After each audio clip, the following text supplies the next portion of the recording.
कोने में सर्प को पटका। राजा कहते हैं, भीष्म पितामह कहते हैं, मैं राजा के रूप में गंगा नहाने जा रहा था, मैंने किसी को कष्ट नहीं दिया।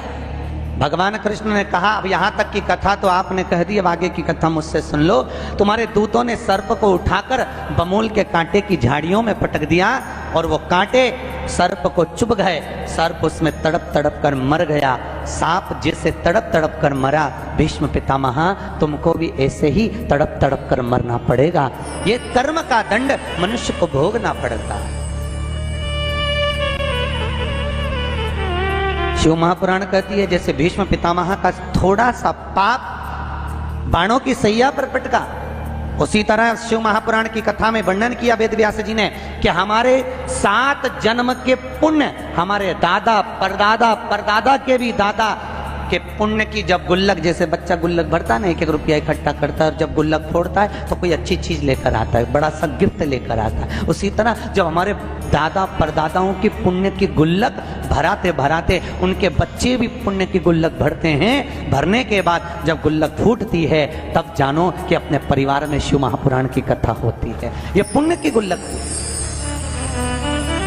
बिना पुण्य के नहीं। भागवत कराना बहुत सरल है। 18,000 श्लोक हैं, 7 दिन की है, बहुत सहज। गीता जी श्रवण करना भी सरल है, राम कथा भी हजारों हजार बार श्रवण करना सरल है, पर यह 24,000 श्लोक की शिव महापुराण को श्रवण करना बड़ा कठिन है, बहुत कठिन है।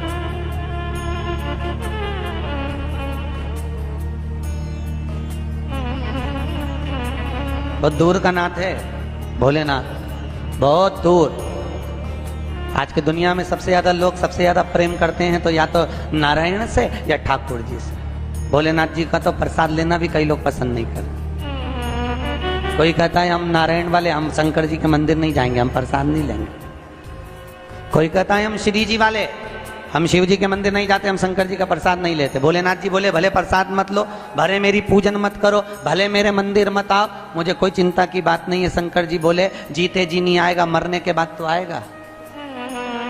क्योंकि भोलेनाथ जी को तो उनके ससुर ने श्राप दिया है, दक्ष प्रजापति ने शंकर जी को श्राप दिया था, हे शिव, हे शंकर, हे भोलेनाथ, तुमने मेरा अपमान करा है।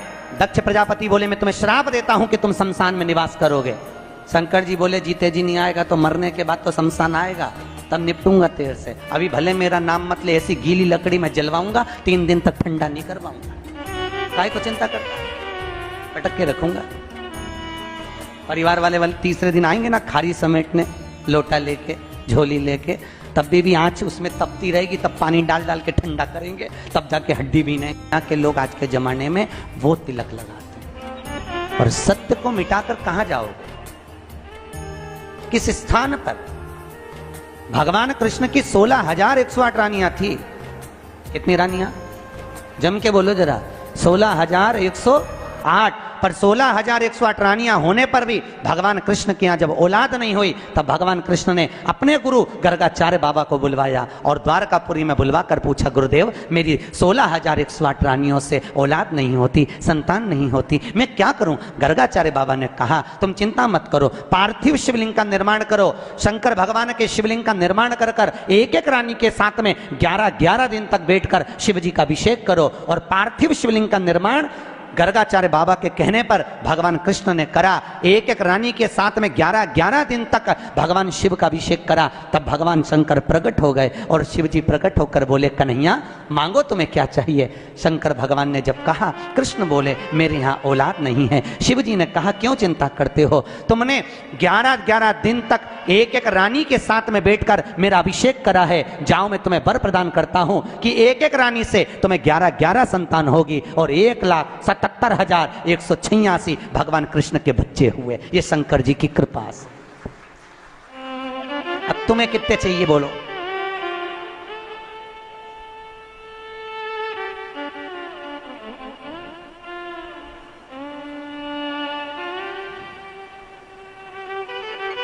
भगवान कृष्ण के यहां अगर औलाद हुई तो किसकी कृपा से?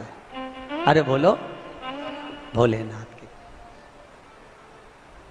कौन होगा ऐसा? इतना करुणामय, कितना दयालु, कितना आनंद देने वाला। ब्रह्मलोक के देवता भगवान ब्रह्मा, बैकुंठ के देवता भगवान विष्णु, और पृथ्वी का देवता अगर कोई है, इस मृत्यु लोक का अगर कोई देव है, तो वो देवों का देव महादेव है। महादेव पृथ्वी का देव है। और दुनिया के लोग ऐसे हैं ना कि बहुओं की आदत रहती है, पड़ोसन के तो खूब पांव पड़े, पड़ोसन की अम्मा के तो खूब चाय भी पिला दे, पर घर की सास के तो 30 त्योहार पे भी पढ़ ले तो बहुत बड़ी बात है, बहुत बड़ी। घर के लोगों की आदत ही ऐसी होती है।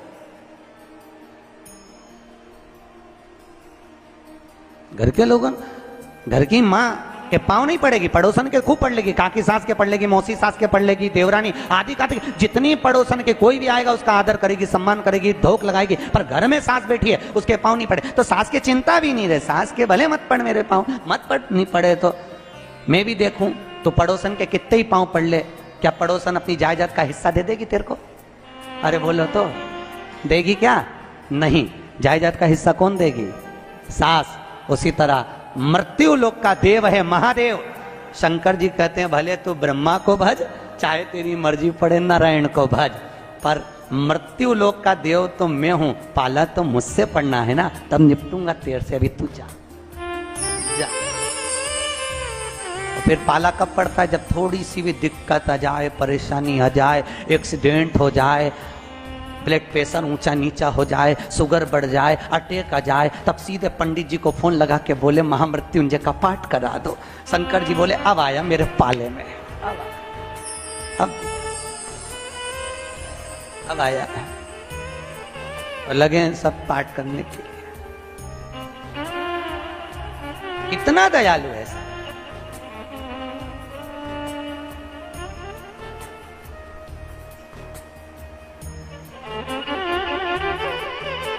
भगवान नारायण का अगर विवाह भी कराने वाला कोई है लक्ष्मी से, तो वो मेरा शिव ही है। उन्होंने कराया था विवाह शंकर को। क्या नाम है माता लक्ष्मी की, माता जी का? अरे यहीं तो कोई ऊपर बोल रहा था गुरुजी हमारे गुलबर्गा में तो खूब कथा होती है, आपको मालूम है गुरुजी? खूब कथा हुए हमारे यहाँ, खूब कथा चले। तो हमने कहा अच्छी बात है, बताओ जल्दी से माता लक्ष्मी जी की माँ का नाम क्या है?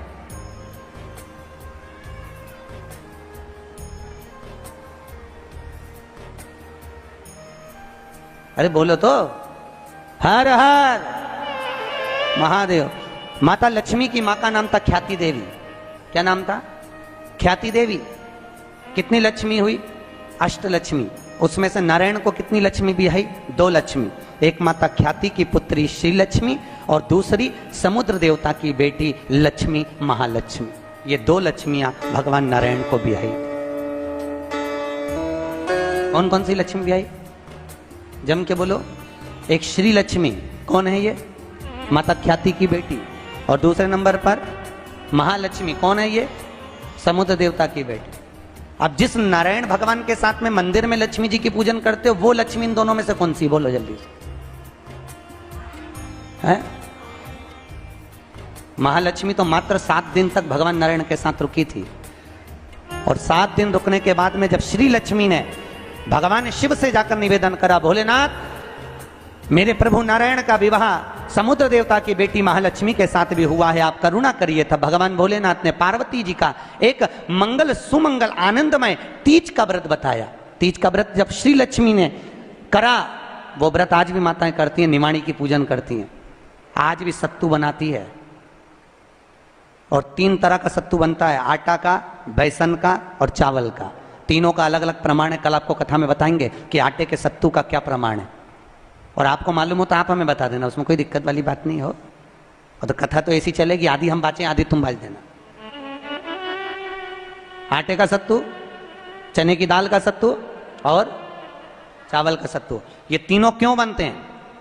और सत्तू भी बनाओ तो चक्की ऐसा बना लो, पर पिंडा बनाना क्यों जरूरी होता है? वो पिंडे का क्या महत्व है? और श्री लक्ष्मी और महालक्ष्मी की कथा में वर्णन है दोनों। वो कथा कल आएगी, उसको अपन कल लेंगे। पर आज जो कथा चल रही है कि श्री लक्ष्मी को माता पार्वती जी का विवाह, सुंदर व्रत बताया, और उस व्रत को माता पार्वती ने करा, और उस व्रत को माता श्री लक्ष्मी ने जब करा, पार्वती के व्रत का हो, तब माता श्री लक्ष्मी और महालक्ष्मी दोनों एक हुई और एक होकर नारायण के साथ में जाकर विराजमान हुई। आज भी जो माता लक्ष्मी का एक हाथ नीचे है और कमल का पुष्प पकड़ी है, वो लक्ष्मी जी का महालक्ष्मी दर्शन है। और माता अगर हाथ देर से इशारा कर कर आशीर्वाद दे रही है, वो श्री लक्ष्मी का भाग है। माता का दो भाग,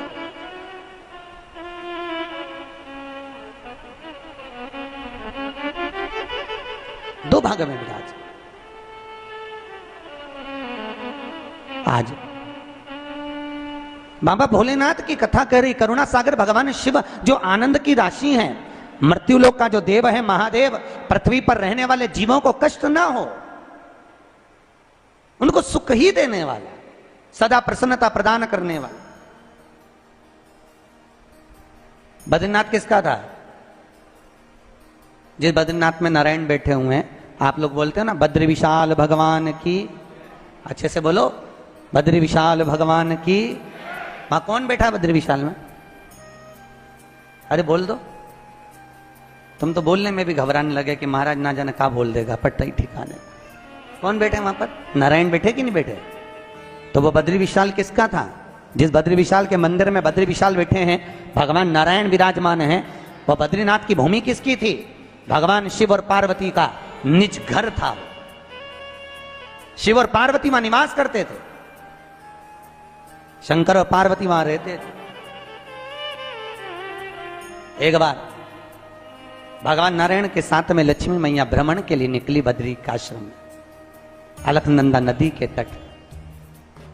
और माता लक्ष्मी ने जैसे ही बद्रिकाश्रम को देखा, इतना सुंदर आश्रम, नारायण ने शिव जी को नमन करा, शंकर ने नारायण को नमन करा, दोनों एक दूसरे को नमन करे। और इतने में नारायण लक्ष्मी को लेकर वापिस जाने लगे तो लक्ष्मी जी ने नारायण को रोक लिया और कहा, प्रभु रुकिए, मेरे वचन को सुनो, ये बद्रिक आश्रम मुझे बहुत अच्छा लग रहा है, नाथ कुछ भी करो पर यह बद्रिक आश्रम मेरा होना चाहिए। भगवान नारायण ने कहा, लक्ष्मी ये कभी नहीं हो सकता, क्योंकि यह शिव का वासा, ये शंकर की जगह, ये भोलेनाथ जी की जगह है। और अगर ये शंकर जी का निज निवास है, शंकर जी का स्थान है, तो तुम्हारा कैसे हो सकता है? लक्ष्मी जी बोली, प्रभु चाहे कुछ भी हो जाए पर ये बद्रिकाश्रम मेरा होना चाहिए। लक्ष्मी जी जिद पे अड़ गई। होता है, पत्नी अगर जिद पे अड़ जाए तो तुम्हें तो मालूम है, आधी रात के मेडिकल खुलवा के बाम की शीशी लेके आए, तो वो तो बद्रिकाश्रम। लक्ष्मी जी जिद पर अड़ गई। भगवान नारायण ने लक्ष्मी को खूब समझाया, क्यों उपद्रव करती है लक्ष्मी, मान जा, वो अपना नहीं है, जो अपना नहीं है वो अपना कैसे हो सकता है? नहीं प्रभु, मुझे तो वो बद्रिकाश्रम भाग गया और मुझे चाहिए, चाहे कुछ भी करो।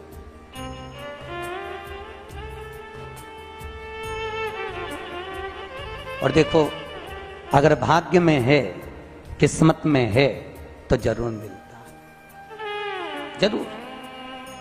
अब जैसे बैसाख के महीने में आप लोगों की किस्मत में शिव महापुराण है, तो बाबा ने यहाँ आकर सालासर भवन में, मैं अग्रवाल जी को बोल रहा था, सबसे ज्यादा किस्मत वाले तो अग्रवाल जी तुम हो, पर साथ में सालासर भवन जिस किसी का भी है, हमारे जो भी कलंत्री जी और अधिक जो 5 लोग 4 लोगों का ग्रुप है, पर सबसे ज्यादा भाग्यशाली तो ये हो गए कि इनका भवन।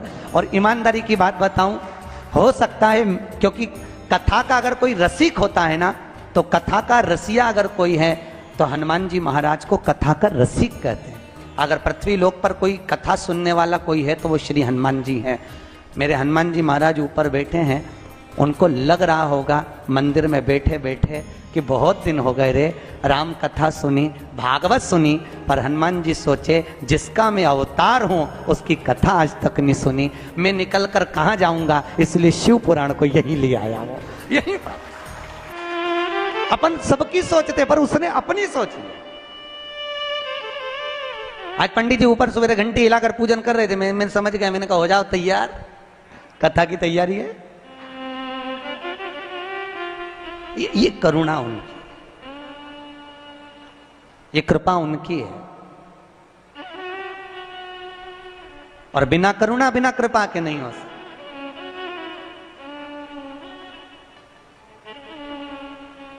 ये प्रभु कृपा से। अच्छा, ये व्यासपीठ उधर होती और हनुमान जी का मुंह उधर होता, आपको क्या मालूम था? पर व्यासपीठ यहां, श्रोता वहां, और एकांत में बैठ, हम हमेशा कहते हैं कथा कहां बैठकर सुनना चाहिए। कई बार हम कथा में बोले कथा कहां बैठकर सुनना चाहिए?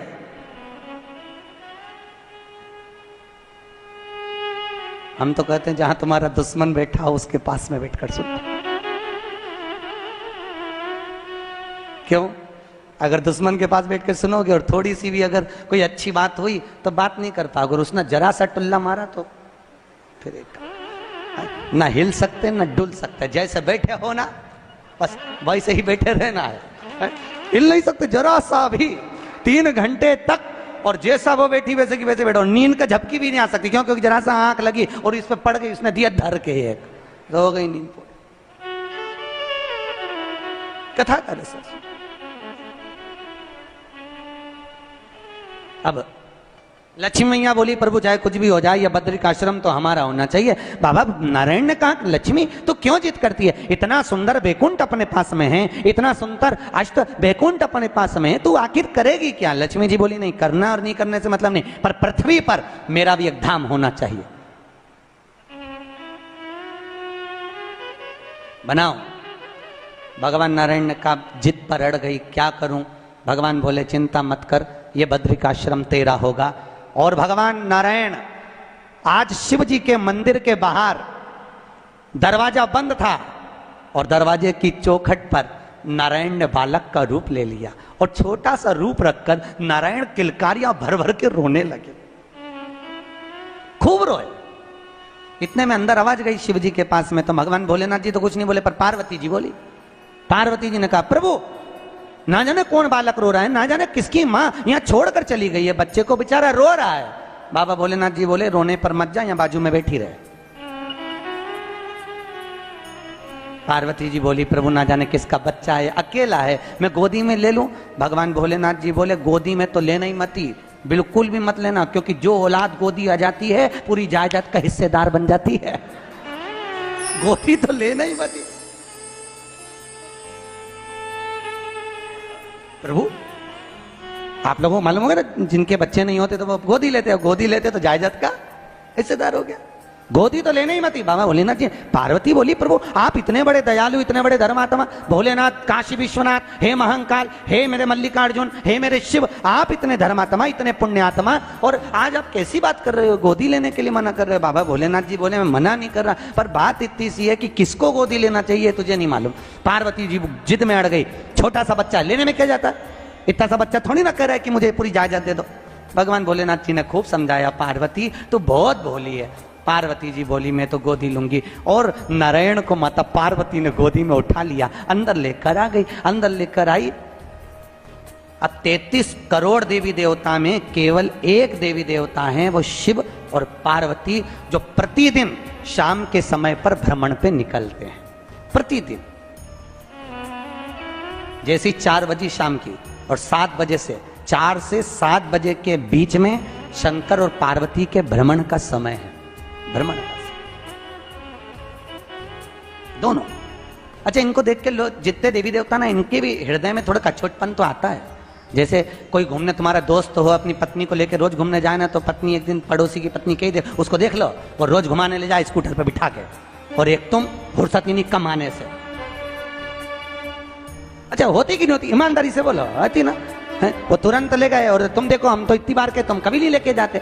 अच्छा, भगवान शंकर और पार्वती को देख के भी नारायण और लक्ष्मी के बीच में बहुत विवाद होता है। देख लो, लक्ष्मी एक बार नारायण जी से बोली, वो देखो शाम हुई और चल दिया, और तुम तो कभी लेके जाते ही नहीं हो। भगवान नारायण बोले मैं तो लेके चले जाऊं, ले जाने में दिक्कत नहीं है, पर तेरे संग में इतना प्रपंचा है कि तू 2 घंटे में तो तैयार हो, और तैयार हो तो यहाँ का ताला लगा, वहां की चाबी लगा, तो मुझे एक बात बताओ फिर ये दोनों कैसे निकल जाते हैं? इतने में नारायण बोले उनके यहाँ कोई प्रपंचा नहीं, कैलाश पे रहते, शमशान में रहते, अलमारी भी नहीं उनकी यहाँ, ताला चाबी लगाना पड़े, और उनके घर में तो कहीं का घुस भी नहीं सकता, क्योंकि बब्बा बैठा, घुसे तो घुसेगा।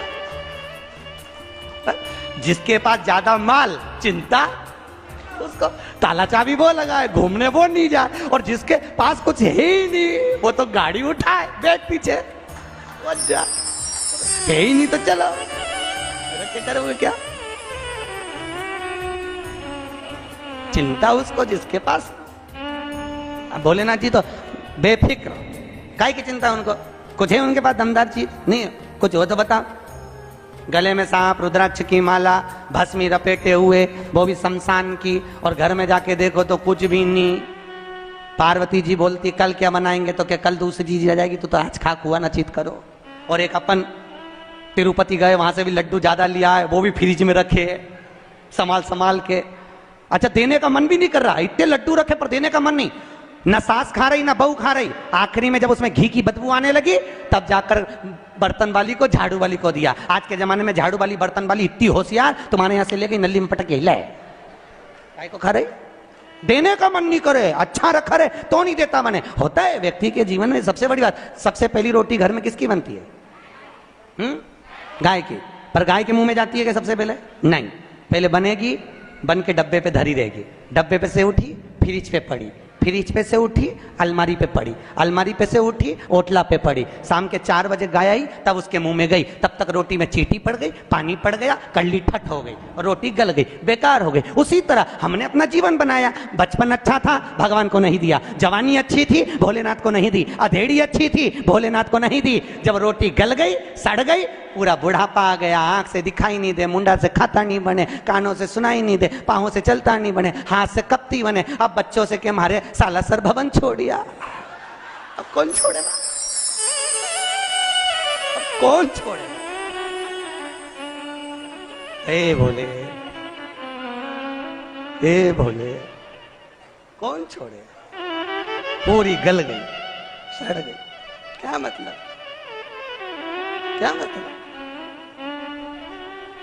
बचपन खेल में खोया, जवानी नींद भर सोया, बुढ़ापा देख कर रोया, सिराने मौत हंसती है। क्या भोलेनाथ से निराला यहाँ कोई नहीं, भोलेनाथ से निराला यहाँ कोई नहीं, भोलेनाथ से निराला यहाँ कोई नहीं, भोलेनाथ से निराला यहाँ कोई नहीं, कोई नहीं रे यहाँ, कोई नहीं रे यहाँ, कोई नहीं। देखिए एक बार परम पूज्य कथा के रसिक श्री डोंगरे जी महाराज इंदौर में कथा कर रहे हैं। डोंगरे जी ने कहा भजन में दोनों हाथों से ताली बजाओ। किसी ने खड़े होकर पूछा डोंगरे जी महाराज से, महाराज ताली बजाने से क्या होता है?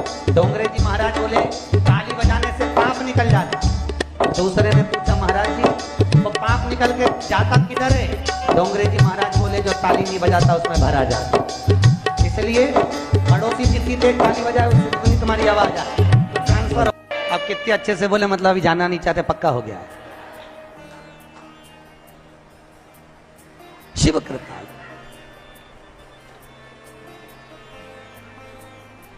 भगवान शिव, नारायण रोए, पार्वती मैया उठा के भवन में ले गए। अब किसने ले लिया गोदी में?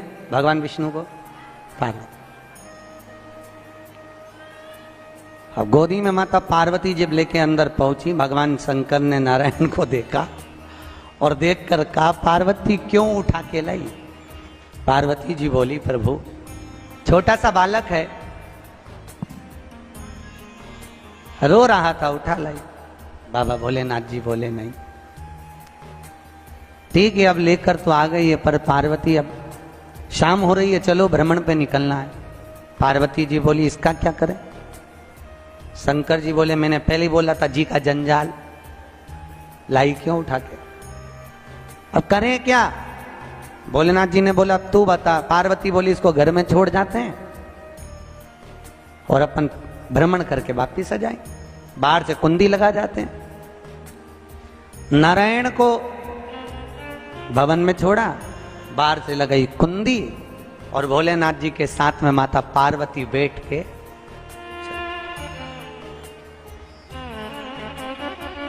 चलिए, अब शिव जी के साथ में माता पार्वती जब भ्रमण करने को निकली, पहुंची, भ्रमण कर कर जब वापिस आई, वापिस जब पहुंची, कुंडी खोली, अंदर दरवाजा धकाया, कोई अंदर से बंद कर लिया। प्रभु कौन है अंदर? कोई खोलने को तैयार नहीं। अरे अंदर कौन है? कोई नहीं खोले। बाबा भोलेनाथ जी को तो मालूम था, और ले गोदी। शिव जी को तो मालूम है गोदी लिया है तो अब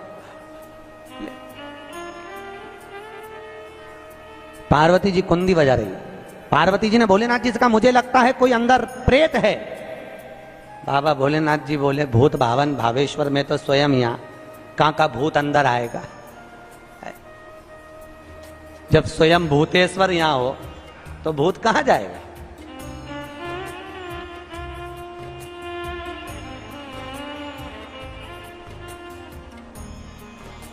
कई लोग कहते महाराज जी हमको बहुत डर लगता है रात्रि में। हमने कहा काय को डर लगता है?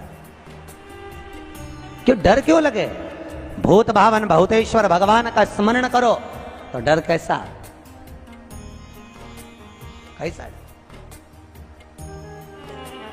अकाल मृत्यु वो मरे जो काम करे चंडाल का, काल उसका क्या बिगाड़े जो भक्त हो महा काल का। उसका बाल बांका नहीं हो सकता जो शिव की उपासना कर रहा। जो शंकर की उपासना करे उसका बाल बांका कैसे हो सकता है?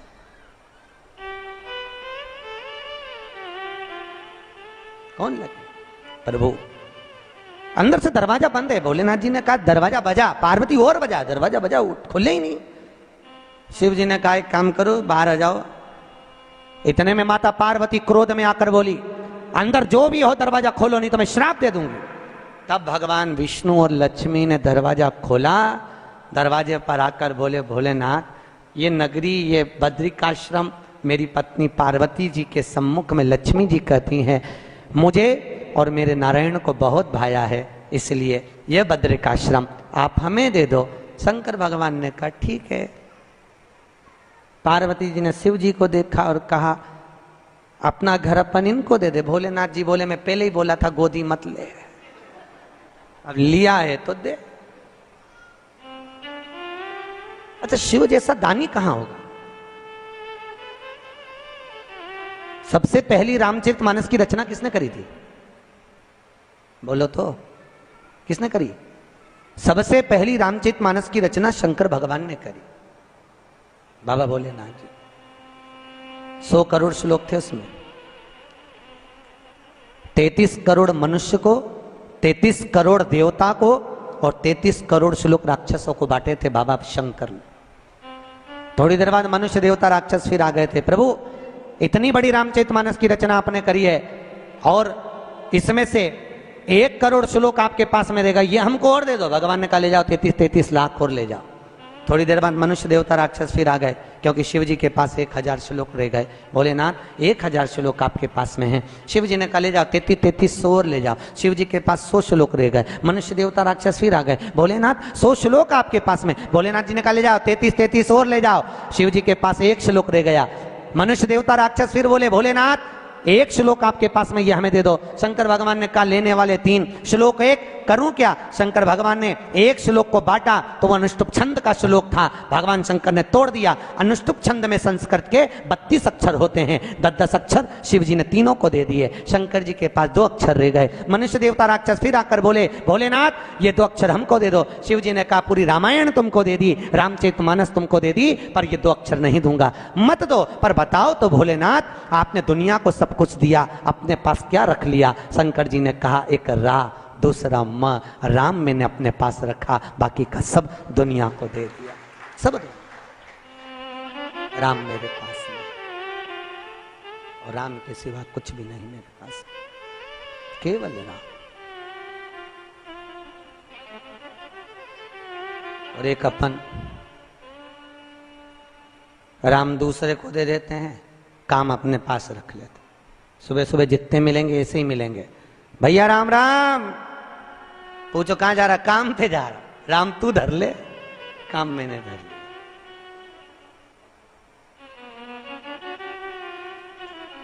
और भगवान ने राम अपने पास रखा और सारी दुनिया को काम से लगा दिया। लगेगा। राम अपने पास।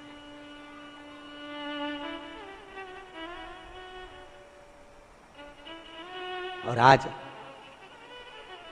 नारायण बोले ये बद्रिकाश्रम हमें दे दो, शिवजी बोले ले लो, मना नहीं है। पार्वती जी ने शिवजी को देखा, भोलेनाथ जी बोले मत घबरा, क्यों चिंता करती है, अपन तो शमशान के रहने वाले, कैलाश पे रहने वाले, अपने को घर की जरूरत क्या है। प्रभु फिर कहाँ रहेंगे? शंकर भगवान बोले ये किसने ले लिया तो दुनिया थोड़ी ना कम पड़ गई, चल अपन केदारनाथ पर रहेंगे। बद्रिकाश्रम नारायण को दे दिया, केदारनाथ पे जाकर शिवजी रहने लगे।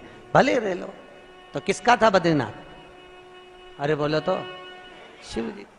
भले तुम जाके वहां नारायण नारायण करो, बद्रिकाश्रम भगवान की जय बोलो, बद्री नारायण की जय बोलो, पर आज भी प्रमाण है बद्रीनाथ में अगर 41 दाने चने की दाल के पीले कपड़े में बांधकर जो शंकर भगवान के 41 बार नाम लेकर बद्रिकाश्रम को चढ़ाता है, आज भी उसकी मनोकामना पूरी हो जाती है। इसलिए बद्री नारायण में चने की दाल चढ़ती है। क्या चढ़ती है? चढ़ाई कि नहीं चढ़ाई? कभी गए हो आप लोग बद्रिकाश्रम? गए? कौन कौन गए? हाथ उठाओ। गए हो? चने की दाल चढ़ाई है वहां पर? ये देखो सब माताएं जानती है चने की दाल वहां चढ़ती है। क्यों चढ़ती है किसी को नहीं मालूम, पर उसका कारण यह शिव महापुराण में लिखा कि बद्रिकाश्रम में चने की दाल शंकर भगवान का नाम लेकर चढ़ाई जाती है। क्यों?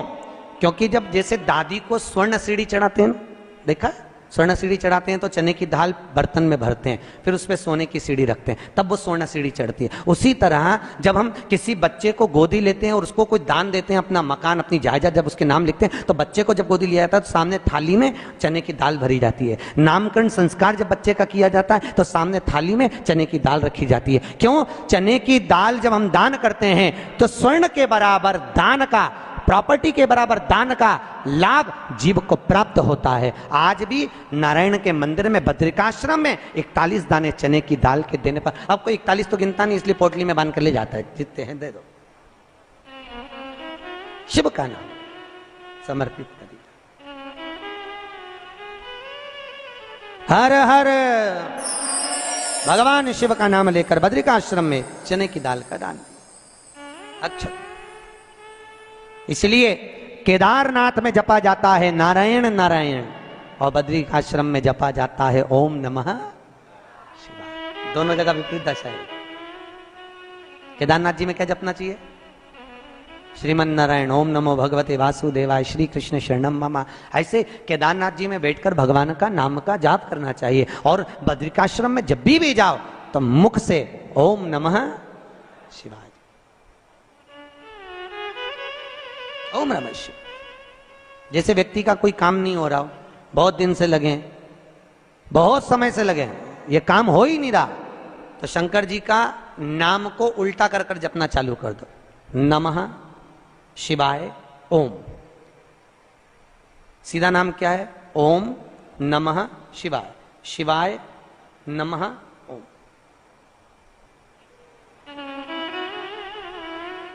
जब उल्टा नाम व्यक्ति जपना चालू कर देता है, जिस बच्चे के, बच्ची का, जिसका भी विवाह नहीं हो रहा हो, कोई काम नहीं हो रहा हो, कोई सीए की पढ़ाई कर रहा है और एग्जाम में निकल ही नहीं रहा, 3-3 4-4 बार बैठ गया, पास ही नहीं हो रहा, उस बच्चे को बोल दो बस सुबह उठते से ही शिवाय नमः ओम बोलना चालू कर दे, एक ही बार में सिया पास ले। कहा करत बा?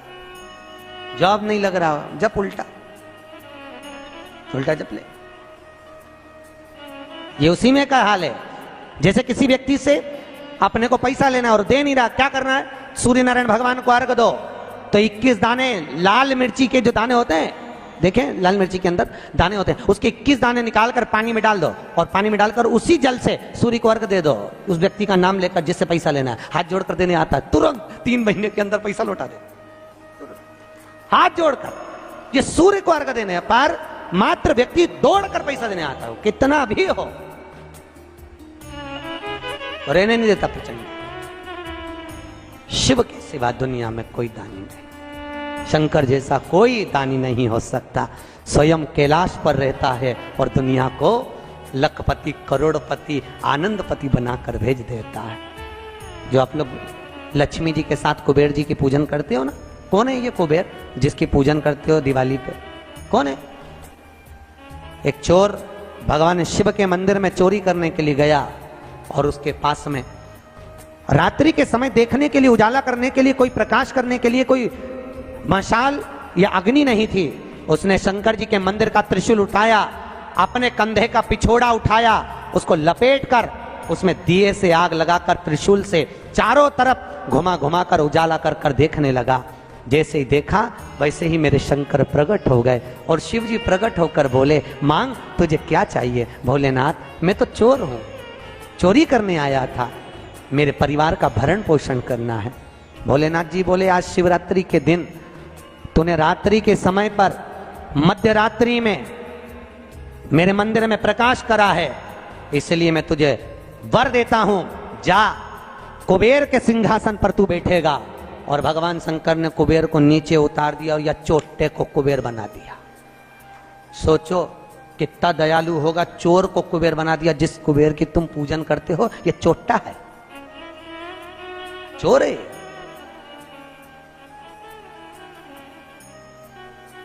और यही कुबेर जब खूब धनपति बन गया, खूब अपार धन आ गया, तो इसने पूरे 33 करोड़ देवी देवताओं का निमंत्रण करने बुला लिया। आओ साहब हमारे यहाँ आकर भोजन करो। क्यों? सबको दिखाने के लिए हमारे यहाँ का राज सत्ता तो देखो कितनी है। अब वो चोर को कुबेर बना दिया, सबको बुलाया, सबको।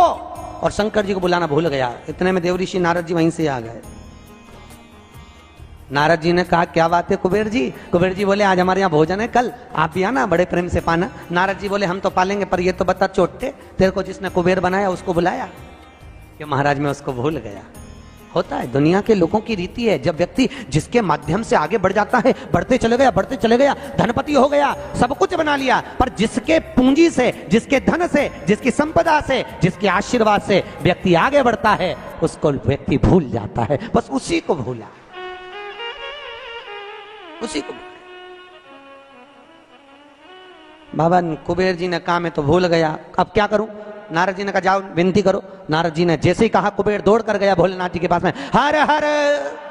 भोलेनाथ जी ने पूछा, बोलो क्या बात है? इतने में कुबेर बोला, प्रभु मेरे से गलती हो गई, मैं आपको निमंत्रण देना भूल गया। शंकर जी बोले, कोई बात नहीं, देखो ये बड़ी बड़ी पार्टियां तो मैं तो वैसे भी अटेंड नहीं करता भैया, इतनी बड़ी बड़ी पार्टी मैं अटेंड नहीं कर सकता, तो कौन अटेंड करेगा? इतने में भगवान भोलेनाथ जी बोले, मेरा जो छोटा बेटा है गणेश, वो अटेंड करेगा। इतने में कुबेर बोला, प्रभु वो इतना सा तो रखा है, क्या खाएगा? इतना तो केना था। शंकर भगवान को हंसी आ गई, इसीलिए तो उसको अटेंड करने भेज रहा हूं, इसीलिए उसको भेज। वो क्या खाएगा? बाबा भोलेनाथ जी बोले, अब तो इस समय बताएगा कितना खाता है। कार्तिकेय जी को गुस्सा आ गया। कार्तिकेय जी ने अंदर माता पार्वती से कहा, माँ माँ। माता पार्वती जी ने पूछा, क्या बात है? माँ घर का बड़ा बेटा कौन है? भगवान पार्वती जी ने कहा, कार्तिकेय तू। जब बड़ा बेटा मैं हूं तो सबसे पहले पार्टी अटेंड करने का हक किसका? तेरा। तो शंकर जी ने, पिताजी ने गणेश जी को कुबेर भैया के यहाँ भोजन करने क्यों भेजा? शंकर जी आएंगे, उनसे पूछेंगे। भोलेनाथ जी जैसे ही आए, पार्वती ने पूछा, क्यों उपद्रव करवाते हो प्रभु, ये सब प्रपंचा क्यों करवाते हो? जब तुम्हारे दोनों बेटे बराबर हैं तो फिर ये बड़े को तुमने भेजा क्यों नहीं? इतने में शंकर जी बोले, मुझे मालूम है कहां पर कौन सी पार्टी में किसके घर किसको भेजना, लिफाफा लेके। मुझे सब मालूम, कौन सी शादी किसको अटेंड कराना ये मुझे मालूम है, इसलिए मैंने गणेश जी को वहां भेजा। और गणेश जी से कहा, बेटा अच्छे से जीवना। गणेश जी बोले, पिताजी नाक कटाऊंगा नहीं, क्योंकि नाक मेरी लंबी है, तुम चिंता करो मत, जीवने बैठा तो उठूंगा नहीं जब तक आपकी सूचना आएगी नहीं। और गणेश जी महाराज पहुंच गए। शाम को 7 बजे भोजन का टाइम, 4 बजे पहुंच गए। और 4 बजे जैसे गणेश जी पहुंचे, आवाज लगाई, कुबेर भैया कुबेर भैया। अब जैसे बोले कुबेर भैया, तो कुबेर भैया तो नहीं आए। कुबेर जी की धर्मपत्नी निकलकर बाहर आ गई। और कुबेर जी की पत्नी ने कहा, गणेश जी भोजन का टाइम तो 7 बजे। इतने में गणेश जी बोले, भाभी जी सब लोग जिमने आ जाएंगे, मैं छोटा सा कहाँ बैठ के जिमूंगा, इसलिए आ गया। अंदर से कुबेर जी बोले, अब आ गया है तो जिम लेने दो, अच्छा है जितने जिम के जाएंगे टाइम तो निकल जाएगा। और समय 33 करोड़ देवी देवता का भोजन बना, इसको जल्दी जल्दी जिमा जुमू के न चीत कर। ऐसे गणेश जी को बिठाया, आओ गणेश जी बैठो। भाभी ने कहा बैठो। गणेश जी बोले, भाभी बैठ जाऊं? हाँ बैठ जा। चौकी लगा के गणेश जी के बिठा दिया। और अब थाली जैसे ही लगी, भाभी थाली लगा के लाई, गणेश जी खाते गए। जैसे ही खाते गए, 33 करोड़ देवी देवता का भोजन 15 मिनट में निपटा गया। 33 करोड़।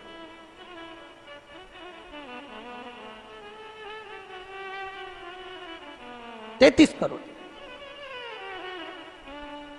अब 33 करोड़ देवी देवता का भोजन जब 15 मिनट में निपटा, सारा भोजन खत्म। गणेश जी आवाज लगाए, भाभी और लिया। भाभी गई तो चने की दाल की बोरी, चावल की बोरी, आटे की बोरी, सूखी सूखी धरी आई। वो सूखा सूखा ही खा गया। घर का जितना माल था, दुकान का जितना माल, भंडारे का जितना माल, सब खा गया। इतने में कुबेर जी की पत्नी दौड़ती दौड़ती गई, स्वामी स्वामी। स्वामी जी बोले, क्या हो गया? कुबेर जी बोले, हुआ क्या कि वो सब खा गया। कि कौन? तो कि वो गणेश। तो कि वो तो इतना सा था। तो वो इतना सा तो है पर तोन जोरदार है, सब खा गया। इतने में कुबेर जी नारद जी के पास पहुंचे तो नारद जी तो आनंद में लगे हुए थे, खूब अलमस्ती। नारद तो नारद, वो तो अलमस्ती में। श्रीमन्नारायण श्रीमन्नारायण श्रीमन्नारायण श्रीमन्नारायण श्रीमन्नारायण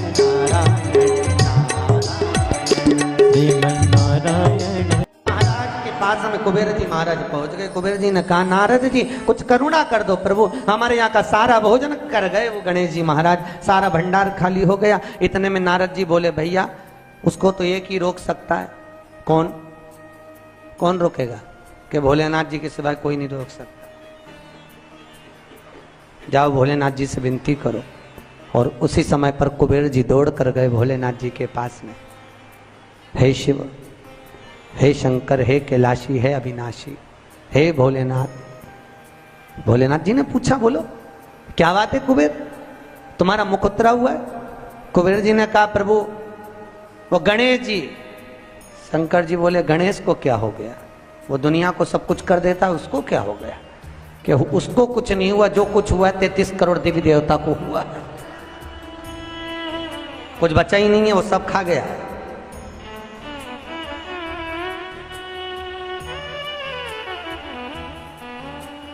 भगवान शिव ने कहा, क्या चाहते हो? उनको जीवने से रोक दो प्रभु, कुछ बचा ही नहीं है, आप देखेंगे। शंकर जी ने एक दुर्बा उठाकर दे दी कि गणेश जी को दे देना कि ना ये दांत खरोच ले।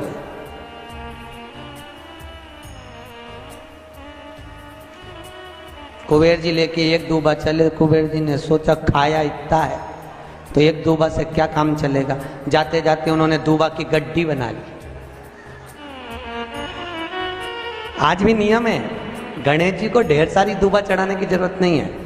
शिव जी ने एक दुर्बा गणेश जी को दी थी, इसलिए एक दुर्बा गणेश जी को चढ़ा दो तो गणेश जी स्वीकार कर लेते हैं। ढेर सारी चढ़ाने से कोई लाभ नहीं है कि बहुत सारी चढ़ाएंगे तो गणेश जी राजी होंगे।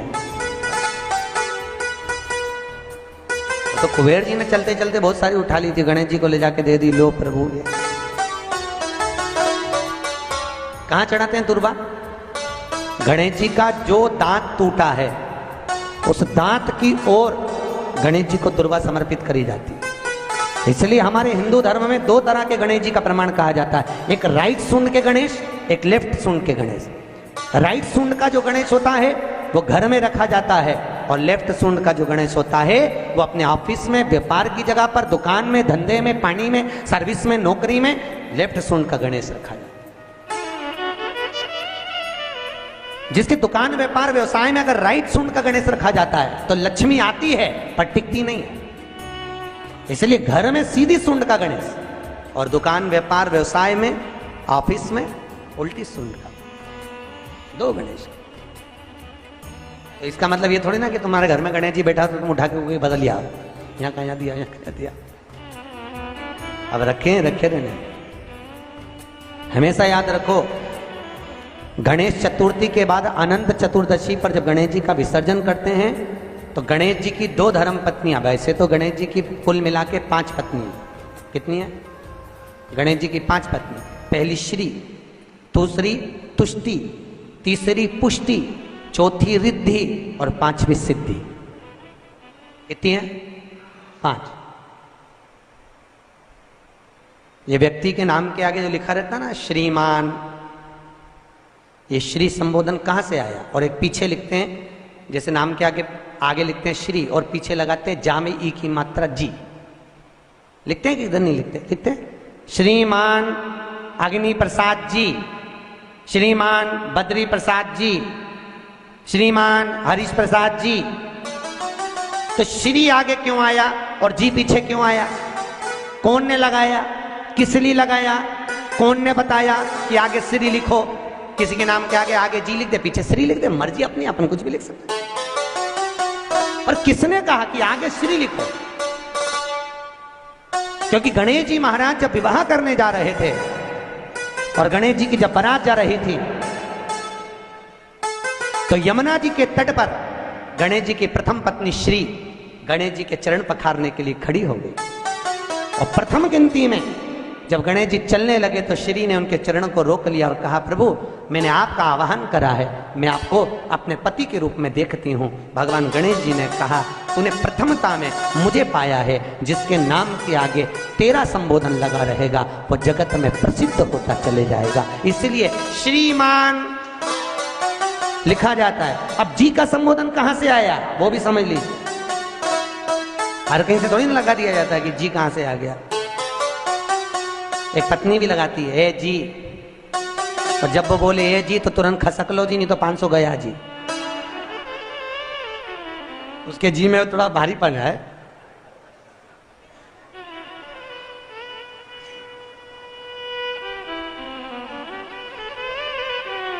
तैतीस करोड़ देवी देवता में सबसे सुंदर जोड़ी थी शंकर और पार्वती की। सही है कि गलत है?